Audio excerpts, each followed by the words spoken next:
السلام علیکم ویورز، ہمارے چینل پر خوش آمدید۔ میں گھر کے اندر داخل ہو ہی رہا تھا کہ مجھے اپنے نام کی پکار سنائی دی۔ پلٹ کر دیکھا تو راشدہ خالہ کھڑی تھی۔ راشدہ خالہ میرے بچپن سے ہی ہمارے محلے میں رہتی تھی۔ ان کے بچوں کے ساتھ بھی میری اچھی خاصی بات چیت تھی۔ ان کو دیکھ کر میں نے جلدی سے سلام کیا، جس کا انہوں نے مسکرا کر جواب دیا۔ وہ مجھے کہنے لگیں کہ اگر تمہارے پاس تھوڑا سا وقت ہے تو میری بات سن لو۔ وہ کافی سنجیدہ نظر آ رہی تھی۔ مجھے کچھ غلط ہونے کا احساس ہوا، مگر میں نے ان کے سامنے کچھ ظاہر نہیں کیا اور مسکراتے ہوئے ان کے ساتھ ان کے گھر کی طرف ہی چل دیا۔ راستے میں وہ مجھ سے ہلکی پھلکی باتیں کرتی رہیں، لیکن ایک بات جو میں نے نوٹ کی تھی وہ یہ تھی کہ وہ بار بار میری بیوی کا ذکر کر رہی تھیں۔ وہ اس کی ذات میں کچھ زیادہ ہی دلچسپی لے رہی تھیں، جس سے مجھے اندازہ ہو گیا تھا کہ انہوں نے میری بیوی کے متعلق ہی کوئی بات کرنی ہے۔ مجھے یہی تھا کہ وہ دوبارہ سے میرے سامنے میری بیوی کی تعریفیں کریں گی، کیونکہ میری بیوی تھی ہی تعریفوں کے قابل۔ اس میں کوئی بھی برائی نہیں تھی اور وہ سب کے ہمیشہ کام آتی تھی۔ محلے میں اگر کسی کو کوئی پریشانی ہو جاتی تو میری بیوی نہ صرف اس کی مالی مدد کرتی تھی، بلکہ ان کو تسلی بخش نصیحتیں بھی کرتی تھی۔ اکثر میں اپنی بیوی کو ڈانٹتا، کیونکہ جب میں اس کی عمر کی عورتوں کو شاپنگ کرتے ہوئے دیکھتا اور باقی عورتوں کے ساتھ ہلا گلا کرتے ہوئے دیکھتا تھا تو میرے دل میں بھی آتا تھا کہ میری بیوی بھی یہ سب کچھ کرے، کیونکہ میں صرف اور صرف اپنی بیوی کے لیے کما رہا تھا۔ گھر میں میرے والدین موجود تھے، لیکن ان کا خرچہ بڑا بھائی اٹھاتا تھا۔ وہ امریکہ سے باہر تھا اور ہر مہینے ایک موٹی رقم بھیج دیتا تھا، جس سے گھر کا نظام بڑے اچھے طریقے سے چل جاتا تھا۔ میں اپنی تنخواہ اپنی بیوی کے ہاتھ پر رکھتا تھا، جسے وہ بہت ہی خوش اسلوبی کے ساتھ مجھے لوٹا دیتی تھی اور کہتی کہ میرے پاس پیسے پڑے ہوئے ہیں۔ اسی وجہ سے میرے زیادہ تر پیسے میرے پاس ہی لوٹ کر آ جاتے تھے۔ اکثر ہی جب میری بہن گھر میں رہنے کے لیے آتی تو وہ مجھ سے ضد کر کے پیسے مانگتی تھی اور اسے تنگ کرتے ہوئے مجھے بہت مزہ آتا تھا۔ میری خواہش ہوتی کہ میری بیوی بھی مجھے اسی طرح سے تنگ کرے اور مجھ سے پیسے مانگے، وہ بھی ان سے ضد کرے، لیکن میری بیوی وہ ایسا نہیں کرتی تھی۔ وہ بہت اچھی تھی، وہ میرا بہت خیال رکھتی تھی۔ اس نے کبھی بھی مجھے پریشان نہیں کیا تھا اور نہ ہی اس نے کبھی کوئی ایسا کام کیا تھا جس کی وجہ سے مجھے کسی بھی قسم کی شرمندگی ہو۔ مجھے اپنی بیوی پر بہت مان تھا اور میں خود کو دنیا کا خوش قسمت ترین انسان سمجھتا تھا۔ اکثر ہی محلے کی عورتیں مجھے روک کر میری بیوی کی تعریفیں کرتی تھیں۔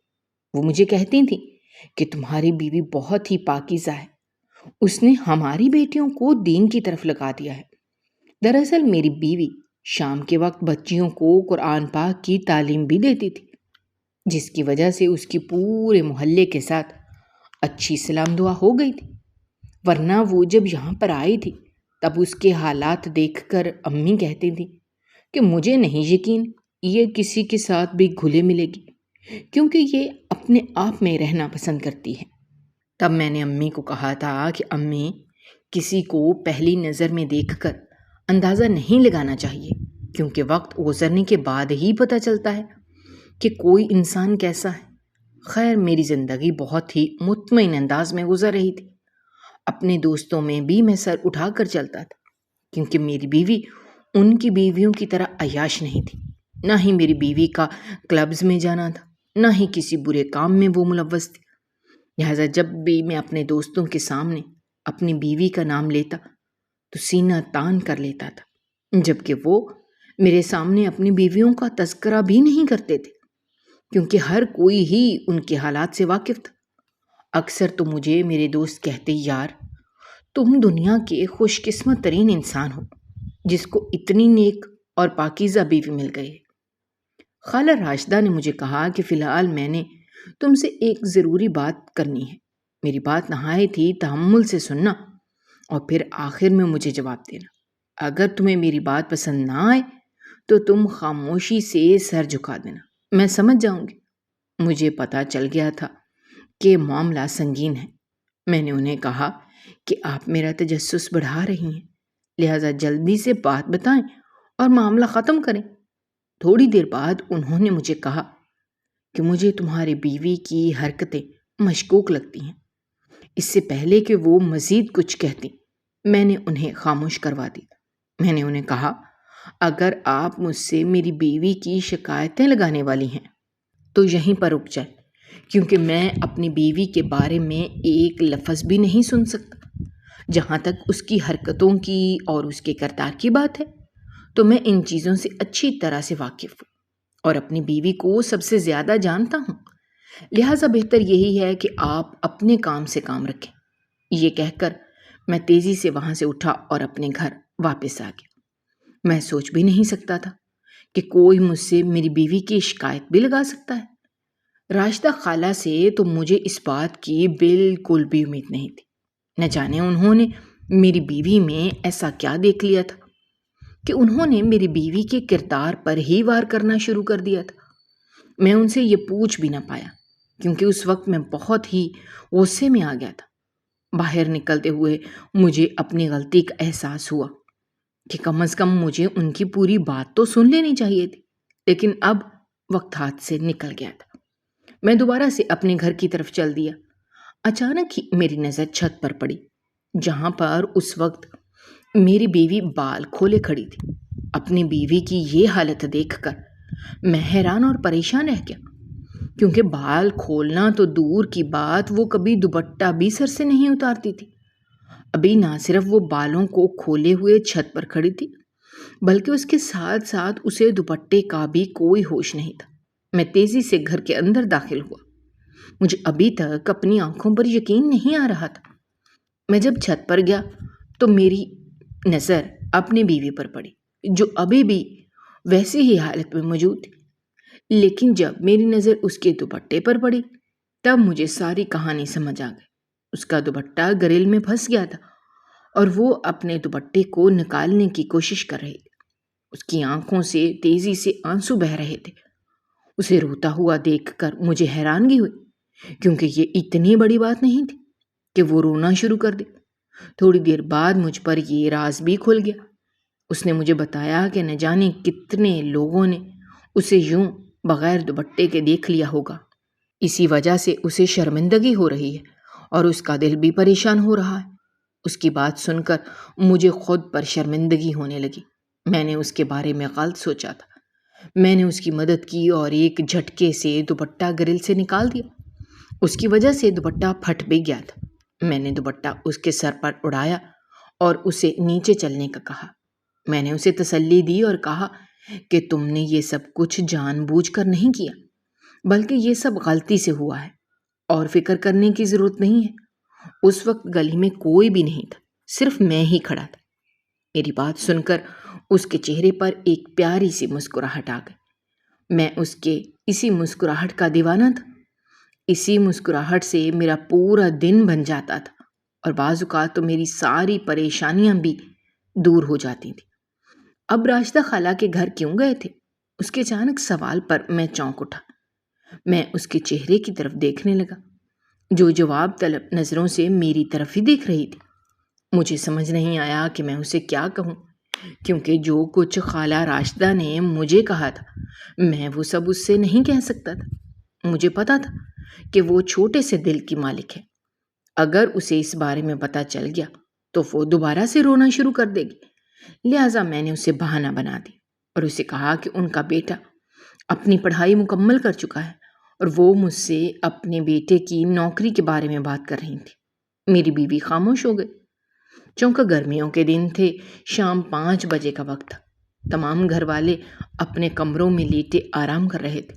میں نے اپنی بیوی سے پوچھا کہ تم کیوں نہیں سوئی؟ اس نے مجھے کہا کہ نماز کی وجہ سے وہ سو نہیں پائی۔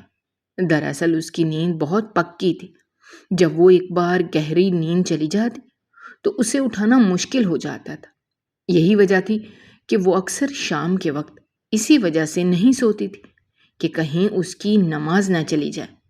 مجھے اپنی بیوی پر اس کی انہی چھوٹی چھوٹی باتوں کی وجہ سے بہت پیار آتا تھا۔ رات کا وقت تھا۔ میں معمول کے مطابق بیٹھا کتاب پڑھ رہا تھا۔ میری بیوی گہری نیند سو رہی تھی۔ اچانک ہی مجھے چائے کی طلب ہونے لگی۔ پہلے تو دل میں آیا کہ اپنی بیوی کو اٹھاؤں، لیکن پھر یہ سوچ کر نہیں اٹھایا کہ اس کی نیند خراب ہو جائے گی۔ میں نے خود ہی اپنے لیے چائے بنانے کا فیصلہ کیا۔ مجھے وہاں پر کھڑے ہوئے تھوڑی ہی دیر گزری تھی جب اپنے پیچھے کسی کی موجودگی کا احساس ہوا۔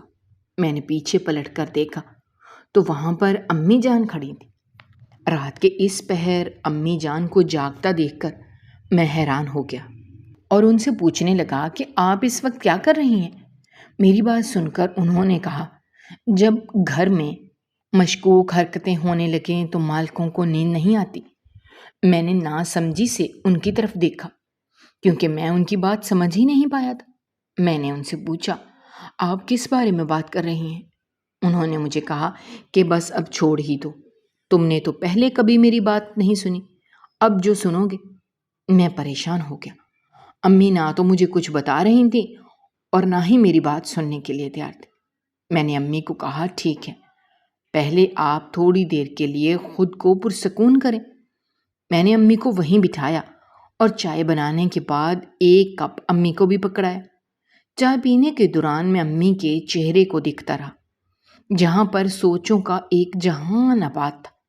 میں نے آج سے پہلے اپنی امی کو کبھی اتنا پریشان نہیں دیکھا تھا، کیونکہ میری امی ایک ایسی عورت نہیں تھی جو باتوں کو اپنے ذہن پر سوار کر لیتی اور پھر سارا دن ان پر سوچتی رہتی، بلکہ میری امی ایسی عورت تھیں جو کہ اگر کوئی مسئلہ ہو تو اس کا بیٹھ کر حل نکالتی تھیں، اور جب تک اس مسئلے کو سلجھا نہیں لیتی تھیں تب تک چین کا سانس نہیں لیتی تھیں۔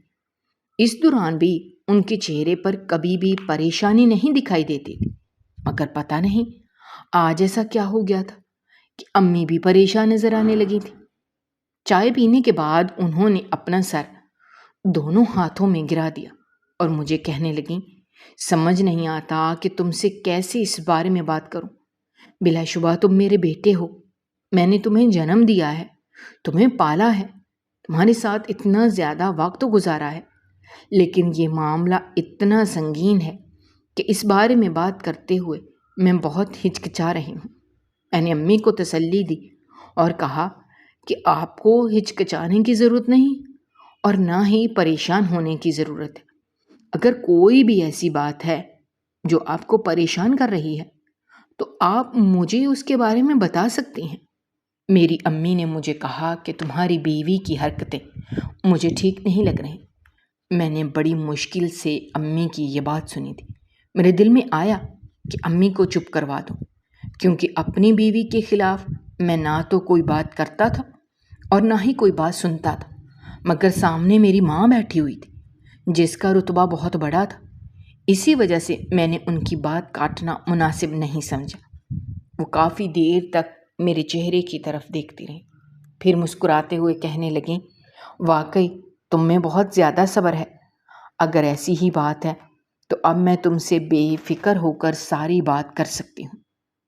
امی نے مجھے کہا کہ تمہاری بیوی ان دنوں بہت مشکوک رہنے لگی ہے، دن کے وقت نہ جانے وہ کہاں پر چلی جاتی ہے، مجھے دکھائی بھی نہیں دیتی، اور اگر میں کبھی اس سے اس بارے میں پوچھوں تو وہ ٹال دیتی ہے اور مجھے کہنے لگتی ہے کہ میں اپنے کمرے میں لیٹی آرام کر رہی تھی۔ حقیقت میں ایسا کچھ بھی نہیں ہوتا۔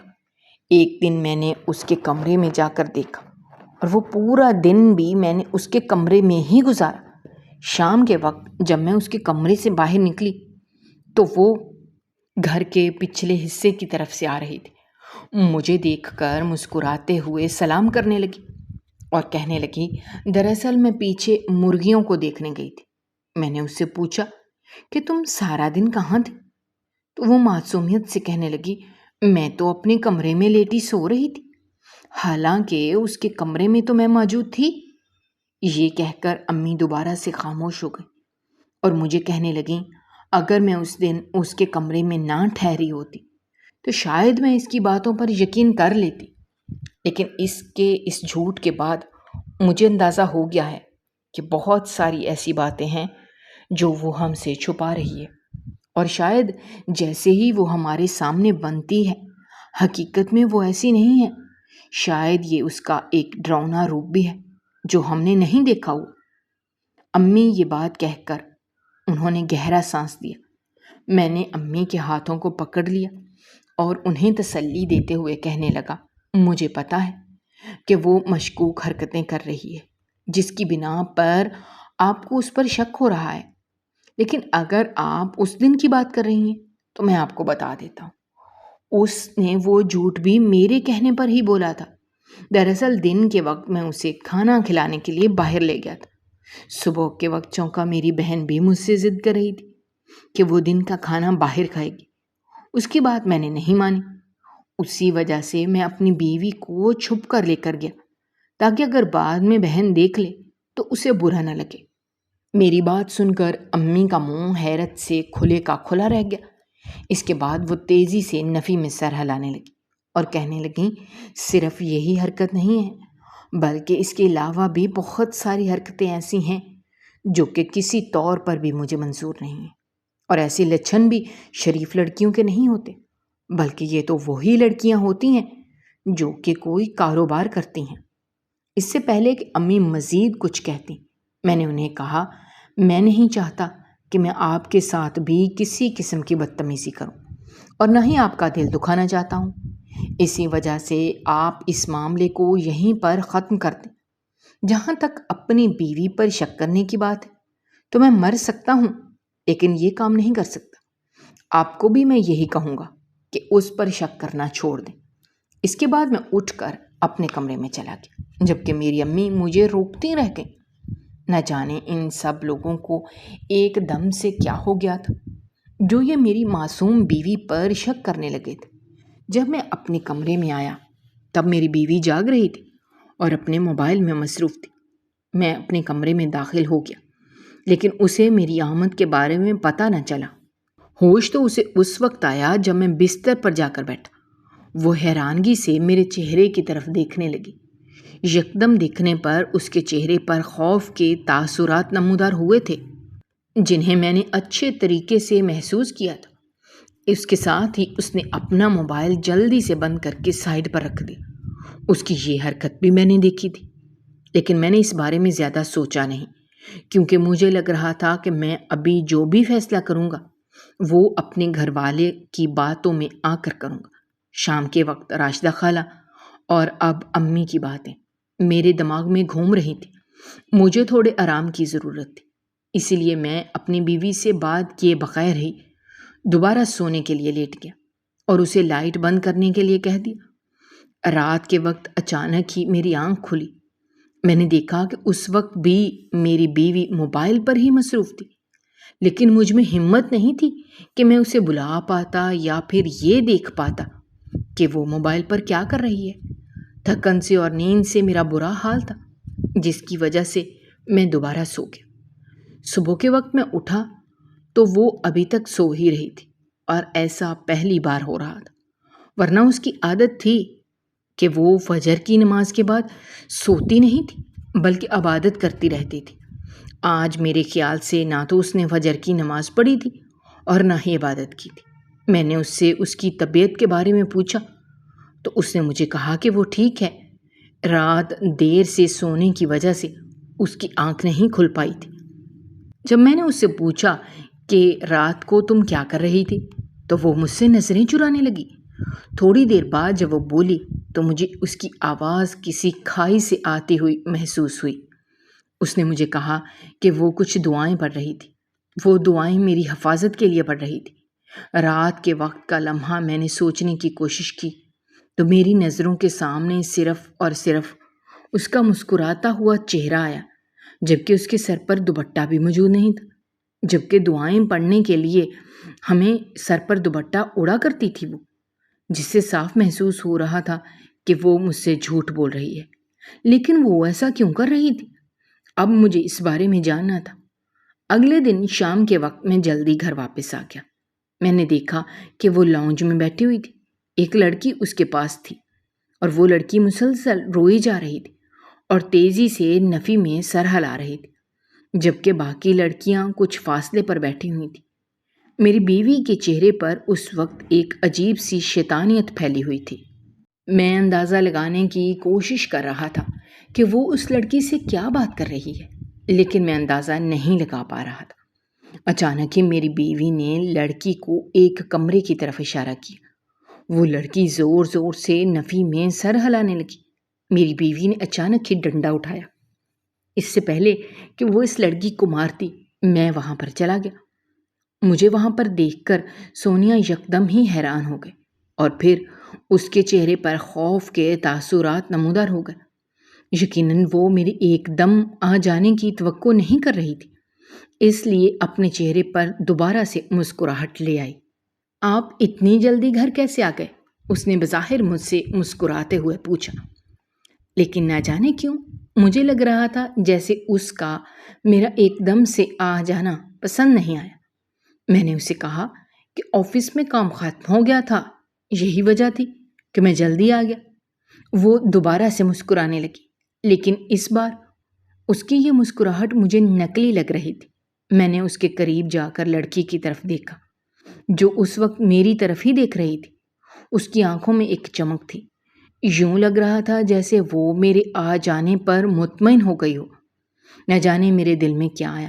میں نے اپنی بیوی کو کہا، اب ان بچیوں کو گھر بھیج دو، آج میں تمہارے ساتھ وقت گزارنا چاہتا ہوں۔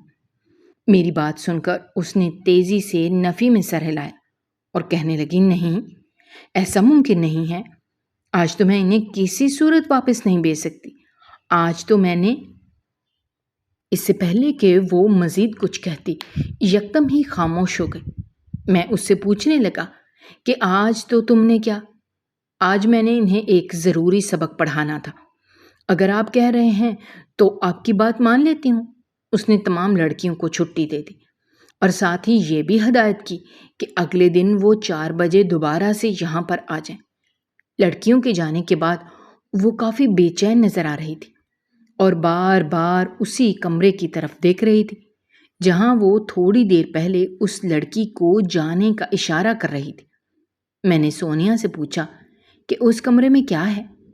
میری بات سن کر اس کے چہرے پر دوبارہ سے خوف کے تاثرات نمودار ہو گئے۔ وہ تیزی سے نفی میں سر ہلانے لگی اور کہنے لگی، نہیں تو وہاں پر تو ایسا کچھ بھی نہیں ہے۔ چلیں ان باتوں کو چھوڑیں، آپ میرے ساتھ چلیں، میں آپ کو ٹھنڈا پانی پلاتی ہوں۔ یہ کہہ کر اس نے میرا ہاتھ پکڑا اور مجھے کمرے میں چھوڑ کر خود تیزی سے باہر نکل گئی۔ تھوڑی دیر بعد میں بھی اس کے پیچھے باہر آیا۔ میں نے دیکھا کہ اب وہ اسی کمرے سے باہر نکل رہی تھی۔ میں نے ایک گہری سانس لی۔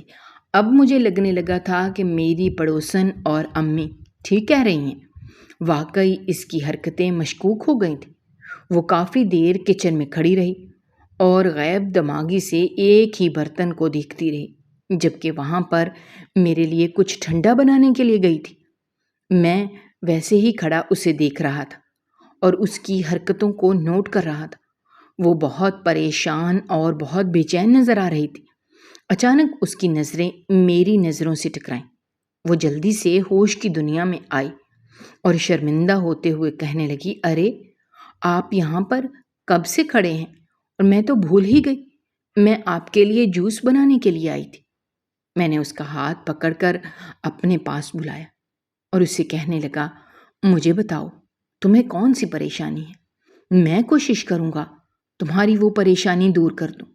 میری بات سن کر اس نے تیزی سے نفی میں سر ہلایا اور کہنے لگی، مجھے کوئی بھی پریشانی نہیں ہے، بس ان دنوں طبیعت تھوڑی ٹھیک نہیں ہے، سر میں درد رہتا ہے، یہی وجہ ہے کہ میں چپ چپ رہنے لگی ہوں۔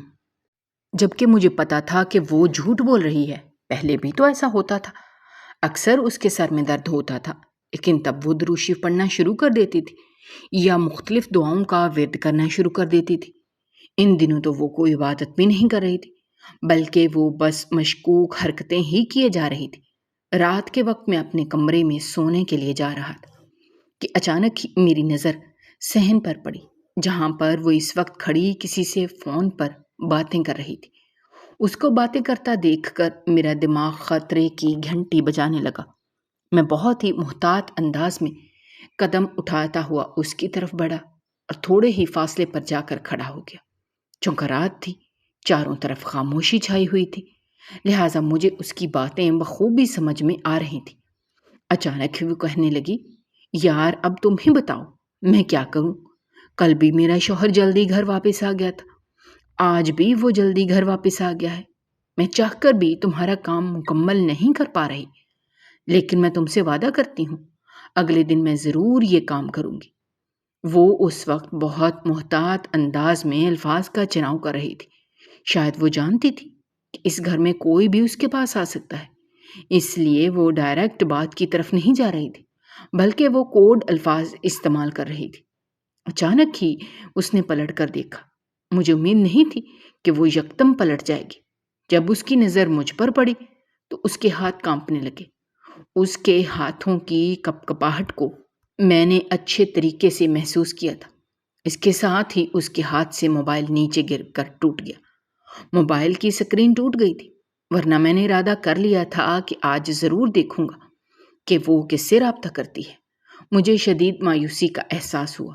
وہ اس وقت خوف زدہ نظروں سے میری طرف ہی دیکھ رہی تھی۔ شاید وہ اندازہ لگانے کی کوشش کر رہی تھی کہ میں نے اس کی باتیں سنی ہیں یا نہیں سنی۔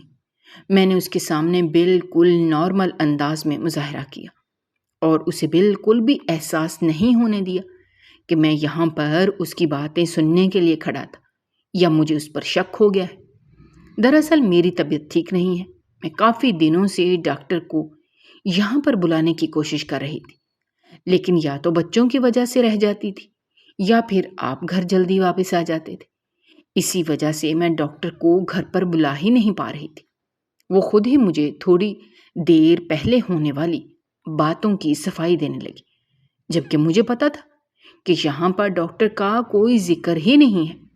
ڈاکٹر کی بات وہ صرف اور صرف مجھے گھمانے کے لیے کر رہی ہے، ورنہ اگر اسے ڈاکٹر کی ضرورت ہوتی تو وہ یہ بات کھلے عام بھی کہہ سکتی تھی۔ معاملہ کوئی اور ہی تھا جس کا پتہ لگانا اب میرے لیے ضروری ہو گیا تھا۔ مجھے پہلے بھی میرا دوست کہتا تھا کہ اپنی بیوی پر اتنا اندھا اعتماد نہ کیا کرو۔ اکثر ہی اندھا اعتماد انسان کو تکلیف پہنچاتا ہے، لیکن میں نے اس کی کبھی بھی بات نہیں سنی تھی۔ میں اسے اکثر ٹوک دیتا تھا اور کہتا تھا کہ اب اگر تمہاری بیوی ٹھیک نہیں ہے تو اس میں میرا کیا قصور ہے؟ کم از کم میرا اور میری بیوی کا رشتہ تو خراب کرنے کی کوشش نہ کرو۔ میری بات سن کر وہ خاموش ہو جاتا تھا اور دوبارہ مجھ سے اس معاملے پر بحث نہیں کرتا تھا۔ لیکن ایک ہفتہ مزید گزرتا اور وہ دوبارہ سے مجھے ہدایت دینا شروع کر دیتا۔ اب مجھے اس کی ساری باتیں سمجھ میں آ رہی تھیں۔ کاش میں اس وقت ہی اس کی بات مان لیتا اور اپنی بیوی کو اتنی زیادہ ڈھیل نہ دی ہوتی۔ دراصل میرا اور میری بیوی کا رشتہ بھی بہت ہی عجیب انداز میں ہوا تھا۔ میں ایک دور کی خالہ تھی جو کہ 1 سال پہلے ہی میرے گھر میں رہنے کے لیے آئی تھی۔ ان کے بارے میں بتایا تھا کہ وہ ایک بیوہ عورت ہے اور اپنی بیٹی کے ساتھ کافی عرصے سے تنہا زندگی گزار رہی ہیں۔ سونیا اس وقت بہت زیادہ معصوم تھی۔ اسے نہ تو زمانے کی چالاکیاں آتی تھی اور نہ ہی یہ زیادہ کسی سے گھلتی ملتی تھی۔ مجھے شروع سے ہی ایسی لڑکیاں بہت پسند تھیں جو اپنے کام سے کام رکھتی ہوں۔ دن تیزی سے گزرتے جا رہے تھے۔ خالہ کی طبیعت اچانک ہی خراب رہنے لگی تھی۔ نہ جانے انہیں ایک دم سے کیا ہو گیا تھا۔ سونیا ہر وقت ان کے پاس موجود رہتی تھی اور جب بھی میں اسے دیکھتا اس کی آنکھیں رونے کی وجہ سے لال ہوتی تھی۔ امی بھی خالہ کی وجہ سے پریشان رہنے لگی تھی۔ پہلے تو میں چاہتا تھا کہ ان کو گھر سے نکال دوں، کیونکہ میں کسی اجنبی کو اپنے گھر میں رکھنے کے لیے بالکل بھی راضی نہیں تھا۔ لیکن پھر جب خالہ نے میرے سامنے ایک دن ہاتھ جوڑے اور مجھے کہا کہ ان کا ہمارے علاوہ اس پوری دنیا میں کوئی بھی نہیں ہے اور وہ اپنی جوان بیٹی کو کہیں لے کر نہیں جا سکتی، ان کا جو پرانا گھر تھا وہ ان کے سسرال والوں نے ان سے چھین لیا تھا، اب ان کے پاس کوئی بھی ٹھکانہ موجود نہیں تھا، اس دن خالہ کے آنسوؤں سے میرا دل پگھل گیا۔ لہٰذا میں نے امی کو کہا کہ آپ انہیں گھر میں ہی رہنے کی اجازت دے دیجیے۔ لہٰذا یوں وہ ہمارے گھر میں ہی رہنے لگی۔ اچانک ہی میرا دل سونیا کی طرف مائل ہونے لگا۔ وہ مجھے ایک دم سے بہت زیادہ اچھی لگنے لگی تھی۔ میں سوچ بھی نہیں سکتا تھا کہ مجھے کبھی کسی سے محبت ہو سکتی ہے، لیکن اب مجھے محبت ہو گئی تھی، وہ بھی سونیا سے۔ سونیا میری سوچ سے بھی زیادہ خوبصورت تھی اور اس سے کہیں زیادہ وہ معصوم اور پاکیزہ تھی۔ وہ اپنے آپ کو ہمیشہ ڈھانپ کر رکھتی تھی۔ میرے کزن جب بھی میرے گھر آتے تھے وہ اپنے کمرے میں چھپ جاتی تھی۔ اس نے کبھی بھی میرے کزن سے سلام دعا بھی نہیں کی تھی، جبکہ میری بہنیں بھی اکثر میرے کزنوں کے ساتھ گھلتی ملتی تھیں۔ میں اس پر انہیں ڈانٹتا بھی تھا، لیکن وہ منہ بناتے ہوئے کہتی تھیں ہم انہیں اپنا بھائی سمجھتے ہیں، جبکہ سونیا بغیر میری ڈانٹ سنے پہلے ہی کافی محتاط تھی۔ میں ایک عرصے سے اس کی حرکتیں نوٹ کر رہا تھا اور مجھے اندازہ ہو گیا تھا کہ وہ لڑکی واقعی بیوی بنانے کے لائق ہے۔ میں نے اپنی امی سے اس بارے میں بات کی تو میری بات سن کر امی خوشی سے کھل اٹھیں اور مجھے کہنے لگیں میں خود بھی تم سے کافی عرصے سے اس بارے میں بات کرنے کا سوچ رہی تھی، لیکن مجھے یہی تھا کہ شاید تمہارے دل میں کوئی اور ہے، اسی وجہ سے میں نے تم سے اس بارے میں بات نہیں کی، بلکہ میں چاہتی تھی کہ تم خود ہی پہلے مجھ سے بات کرو۔ میں نے امی کو کہا کہ میں نے جیسی لڑکی سوچی ہوئی تھی سونیا اس پر پورا اترتی ہے، لہٰذا آپ اس کی امی سے بات کریں اور ہم دونوں کی شادی طے کر دیں۔ امی نے کہا تم بے فکر ہو جاؤ اور بس شادی کی تیاریاں شروع کرو۔ میں چاہتا تھا کہ میری شادی بہت دھوم دھام سے ہو، لیکن بات پکی ہونے کے ایک ہفتے بعد ہی سونیا کی ماں کا انتقال ہو گیا۔ یہ صدمہ سونیا کے لیے بہت بڑا تھا۔ وہ ہر وقت بیٹھی روتی رہتی تھی اور اپنی ماں کو یاد کرتی رہتی تھی۔ اس کی آنکھوں میں آنسو مجھے بہت تکلیف دیتے تھے۔ میں نے سوچا کہ یہ ٹھیک وقت ہے اس کا سہارا بننے کے لیے، لہٰذا میں نے امی سے بات کی اور نہایت ہی سادگی سے اس سے نکاح کر لیا۔ یوں سونیا ہمیشہ ہمیشہ کے لیے میری زندگی میں آ گئی۔ وہ نہ تو میرے دوستوں سے ملتی تھی اور نہ ہی زیادہ کسی سے بات کرتی تھی۔ محلے کی چند عورتوں کے علاوہ اس کا کسی کے ساتھ کوئی تعلق نہیں تھا۔ اگر میں اسے باہر نکلنے کے بارے میں کہتا تو وہ مجھے انکار کر دیتی اور کہتی کہ مجھے اچھا نہیں لگتا کوئی شخص میرے چہرے کی طرف دیکھے یا پھر کوئی شخص میری آنکھوں کی طرف بھی دیکھے۔ میں بس اپنے آپ کو ڈھانپ کر رکھنا چاہتی ہوں اور ہمیشہ ہی گھر کے اندر رہنا چاہتی ہوں۔ ویسے بھی عورت کا کام گھر کی چار دیواری کے اندر ہی ہوتا ہے۔ اس کی باتیں سن کر مجھے بہت خوشی ہوتی تھی۔ یقیناً یہ ایسی ہی عورتوں میں سے تھی جس کے بارے میں اکثر مرد خواہش کرتے ہیں کہ وہ ان کی زوجہ بنے، مگر اب کچھ عرصہ سے اس کی حرکتیں کافی مشکوک ہو گئی تھیں۔ میں چاہ رہا تھا کہ سونیا خود ہی مجھ سے اس بارے میں بات کرے، لیکن وہ اپنی زبان سے ایک لفظ بھی ادا کرنے کے لیے تیار نہیں تھی، اور اس کی یہی حرکت مجھے بہت زیادہ تکلیف پہنچا رہی تھی۔ میں اکثر ہی یہ سوچ کر دکھی ہو جاتا تھا کہ میں اپنی بیوی کو اتنا اعتماد بھی نہ دے سکا کہ میری بیوی مجھ سے کوئی مسئلہ بیان کر پائے۔ رات کے وقت بھی میں سونے کے لیے لیٹا ہوا تھا، لیکن سونیا اس وقت اپنے کمرے میں موجود نہیں تھی۔ تھوڑی ہی دیر بعد وہ کمرے میں داخل ہوئی۔ اس کے چہرے پر مسکراہٹ پھیلی ہوئی تھی۔ اس نے اس وقت بھی اپنے ہاتھ میں موبائل پکڑ رکھا تھا۔ یہ موبائل پچھلے ایک ہفتے سے مسلسل سونیا کے ہاتھ میں دیکھ رہا تھا، لیکن پھر اچانک ہی میرے ذہن میں دھماکہ ہوا۔ ابھی تھوڑی دیر پہلے جو موبائل ٹوٹا تھا وہ کوئی اور موبائل تھا، جبکہ ابھی سونیا کے ہاتھ میں بالکل مختلف موبائل تھا۔ دل میں آیا کہ میں اس سے اس بارے میں پوچھ لوں، لیکن میں نے خود سے وعدہ کیا ہوا تھا کہ جب تک حقیقت سے پردہ نہیں اٹھتا تب تک اپنی بیوی سے اس بارے میں کوئی بھی بات نہیں کروں گا اور نہ ہی اسے کسی بھی قسم کا شک ہونے دوں گا۔ لہٰذا میں نے یہ بات بھی اپنے دل میں دبا لی اور دوبارہ سونے کے لیے لیٹ گیا۔ یہ سب میرے لیے مشکل تھا، لیکن مجھے یہ سب کچھ کرنا ہی تھا۔ اگلے دن میں گھر واپس آیا تو میری امی صحن میں بیٹھی ہوئی تھی۔ انہوں نے اپنا سر دونوں ہاتھوں میں گرایا ہوا تھا۔ مجھے دیکھ کر وہ اٹھ کر کھڑی ہوئی اور مجھے کہنے لگیں یہ میں تمہارے آگے ہاتھ جوڑتی ہوں، اپنی بیوی کو روک لو، اب وہ بہت حد سے بڑھتی جا رہی ہے، اب وہ میرے قابو سے باہر ہو رہی ہے، وہ پتہ نہیں کون سے مردوں کو گھر میں بلا لیتی ہے۔ امی کی بات سن کر میرا چہرہ شرمندگی سے لال ہو گیا۔ مجھے ہمیشہ ہی ان باتوں سے خوف آتا تھا کہ کوئی میری بیوی کے کردار پر انگلی نہ اٹھائے اور کوئی اس وجہ سے مجھے بے عزت نہ کرے، لیکن آج میرا یہ خوف بھی ختم ہو گیا تھا کیونکہ امی نے یہ سب کچھ کر دکھایا تھا۔ میں نے امی کو کہا کہ ایسا ممکن نہیں ہو سکتا۔ اس کی حرکتیں واقعی مشکوک ہیں، یہ میں مانتا ہوں، لیکن وہ اتنا گر نہیں سکتی۔ امی نے مجھے کہا، جو حقیقت تھی وہ میں نے تمہیں بتا دی ہے، اب تم پر ہے کہ تم کیسے اس سب کو سنبھالتے ہو۔ یا تم بے غیرت مردوں کی طرح بیٹھ کر تماشا دیکھتے رہو، یا پھر غیرت کا مظاہرہ کرو اور اپنی بیوی کو یہ سب کچھ کرنے سے روکو، کیونکہ نہ صرف اس دنیا میں بلکہ آخرت میں بھی تم سے تمہاری بیوی کے بارے میں حساب لیا جائے گا۔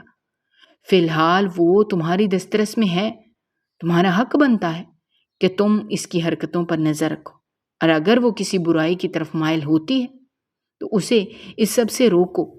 امی کی بات سن کر میں نے جلدی سے ہاں میں سر ہلایا اور انہیں تسلی دیتے ہوئے کہنے لگا کہ آپ فکر ہی مت کریں، اب میں بہت جلد حقیقت کے بارے میں پتہ لگاتا ہوں۔ میں گھر جانے کے بجائے تیزی سے باہر نکل آیا۔ اب میرا رخ پڑوسن کے گھر کی طرف تھا۔ میں اس سے پوچھنا چاہتا تھا، آخر اس نے میری بیوی میں ایسا کیا دیکھا تھا جس کی بنا پر اس نے اس پر الزام لگایا تھا۔ مجھے گھر میں داخل ہوتا دیکھ کر راشدہ خالہ مسکرانے لگی اور کہنے لگی، بیٹا مجھے یقین تھا تم میری طرف لوٹ کر ضرور آؤ گے، کیونکہ انسان جتنا مرضی دکھاوا کر لے لیکن ایک نہ ایک دن اس کی اصلیت سب کے سامنے کھل کر آ ہی جاتی ہے۔ مجھے یقین ہے کہ تمہیں بھی اپنی بیوی کی اصلیت کے بارے میں معلوم ہو گیا ہوگا۔ ان کی بات سن کر میں نے تیزی سے نفی میں سر ہلایا اور کہنے لگا، نہیں، مجھے ابھی اس کی اصلیت کے بارے میں معلوم نہیں ہوا۔ میں آپ کے پاس صرف یہ جاننے کے لیے آیا ہوں کہ آپ نے میری بیوی میں ایسا کیا دیکھا تھا کہ آپ اس پر شک کرنے لگی۔ میں نے بھی وہی کچھ دیکھا جو تم نے دیکھا، انہوں نے مسکراتے ہوئے کہا۔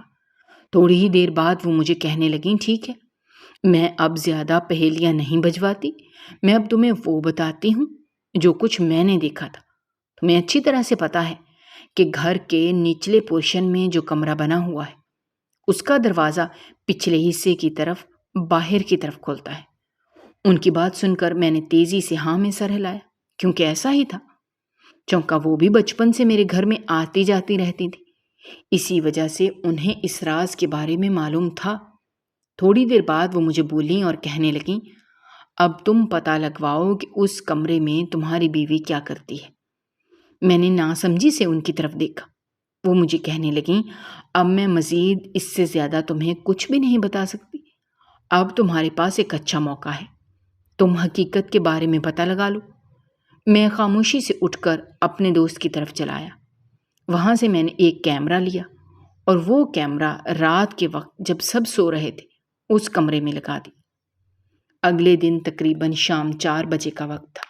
میں سکرین کے سامنے بیٹھا ہوا کمرے کا منظر دیکھ رہا تھا۔ اچانک ہی میری نظر کمرے کے پچھلے دروازے کی طرف پڑی، جو اچانک کھلا تھا اور ایک شخص کمرے کے اندر داخل ہوا تھا۔ یہ دیکھ کر میں تیزی سے آفس سے اٹھا اور گھر کی طرف بڑھنے لگا۔ گھر تک کا راستہ تقریباً 5 منٹ کا تھا۔ میں جلدی ہی وہاں پر پہنچ گیا، لیکن میں گھر کے اندر داخل نہیں ہوا بلکہ میں صحن میں ہی کھڑا تھا۔ جب میں نے دیکھا کہ میری بیوی اس کمرے کے اندر داخل ہو گئی ہے، تب میں تیزی سے کمرے کی طرف بڑھا اور ڈپلیکیٹ چابی سے دروازہ کھول دیا۔ سامنے میری بیوی اس مرد کے انتہائی قریب کھڑی تھی اور اسے دیکھ کر پر اصرار انداز میں مسکرا رہی تھی۔ مجھے دیکھ کر وہ گھبرا گئی اور اس آدمی نے وہاں سے بھاگنے کی کوشش کی، لیکن میں نے اسے پکڑ لیا۔ تھوڑی ہی دیر بعد مجھ پر یہ راز آشکار ہوا کہ میری بیوی بالکل بھی شریف عورت نہیں تھی، بلکہ یہ سب دکھاوا اور ڈرامہ تھا۔ یہاں آنے سے پہلے وہ بہت سے لڑکوں کے چکروں میں ملوث تھی۔ یہی وجہ تھی کہ وہ باہر جاتے ہوئے گھبراتی تھی کہ کہیں ایسا نہ ہو کہ کوئی شخص اسے پہچان لے۔ لیکن اس کے پرانے عاشق نے ایک دن اسے باہر دیکھ لیا اور اسے بلیک میل کرنے لگا کہ اگر اس نے اپنے عاشق کی خواہش پوری نہ کی تو وہ اسے سب کے سامنے بے عزت کر دے گا۔ یہی وجہ تھی کہ میری بیوی اس غلط کام میں ملوث ہو گئی تھی۔ مجھے شدت سے رونا آ رہا تھا۔ جس عورت پر میں نے سب سے زیادہ بھروسہ کیا تھا، جس عورت کے نام پر میں نے اپنا سب کچھ کر دیا تھا، اسی عورت نے مجھے دھوکہ دے دیا تھا۔ مجھے اس کے بارے میں پہلے ہی پتہ لگا لینا چاہیے تھا کہ اس کا ماضی کیسا ہے، لیکن اس وقت میں نے صرف اس کی معصوم شکل کو دیکھا، اس کے ظاہری کردار کو دیکھا۔ میں سوچ بھی نہیں سکتا تھا کہ وہ اندر سے اتنی گھٹیا ہو سکتی ہے۔ حقیقت عیاں ہو جانے کے بعد بھی اسے ذرا دکھ نہیں ہو رہا تھا، بلکہ وہ خاموشی سے اس آدمی کے ساتھ وہاں سے چلی گئی، جبکہ میں خالی ہاتھ وہیں پر بیٹھا دیکھتا رہ گیا۔ کچھ ہی دنوں بعد میں نے اسے طلاق بھجوا دی۔ میں عورت ذات پر دوبارہ بھروسہ نہیں کرنا چاہتا تھا، لیکن میری ماں چاہتی تھی کہ میری نسل آگے بڑھے، لہٰذا انہوں نے اس بار دوبارہ سے میری شادی ایک لڑکی کے ساتھ کر دی۔ لیکن میں اس لڑکی کو چاہ کر بھی وہ محبت نہیں دے پایا جو میں اپنی پہلی بیوی کو دیتا تھا، اور اس کی وجہ سے صرف اور صرف میری بیوی کا دیا ہوا دھوکا تھا۔ صحیح کہا جاتا ہے کہ ہر چمکتی ہوئی چیز سونا نہیں ہوتی۔ اگر آپ کو ہماری کہانیاں پسند آ رہی ہیں تو ہمارے چینل کو سبسکرائب کیجیے، ویڈیوز پر کمنٹ کیجیے اور شیئر کیجیے۔ شکریہ۔